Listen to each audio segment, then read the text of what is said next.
With ExactShot, just like any liquid system, we want to make sure the system is calibrated so we have accuracy from a row-to-row placement standpoint. Now, with ExactShot being different, where it is actually shooting the liquid fertilizer at the seed where we don't have a continuous flow, we actually catch that dosing based off of so many doses, so maybe up to 2,000 doses. We'll measure out those milliliters and we can adjust that calibration on our display. So we're going to work through that right now. So I got my catch test under row 1 here. We're going to start with row 1. Like any calibration, we will check multiple across the planer, but I am set up to catch my product right now. So I'm going to go into the cab. All right. So now that I'm in the cab, I'm going to go to menu.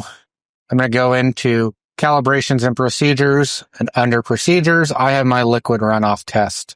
So here I'll select my dosing rate verification and I have my row 1 established. So like I said previously, we will check multiple rows just to make sure we have consistency and accuracy across more than just one row, but I'm going to start with row 1 in this instance. So we're going to simulate out 32,000 seeds per acre, kind of to whatever our normal seeding rate is where we should look at. Then our test speed at 7 miles an hour, again, consistent to what we would expect to run in the field. So in the number of doses, we're going to catch 800 on this one. So when I go ahead and start this test, it'll start putting product out at that row unit for us to measure. So I'm going to go ahead and hit start.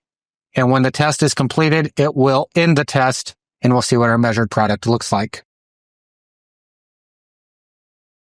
So while the test is going on here, it's simulating based off of rate and speed what the seeds would be coming out and actually placed into the furrow. So as the test went on, the test is now completed. So we can go ahead and grab our sample and we're going to actually pour it into a smaller measuring cylinder to get a better accurate reading.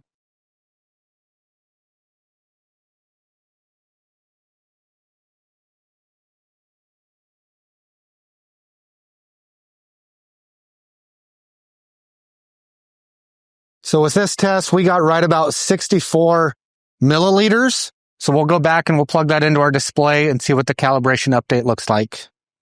So back in the display now, when we look at the test completion, we have total volume setting at 88 milliliters. So our actual volume was 64. So we're going to go ahead and type that number in and it's going to update our initial calibration.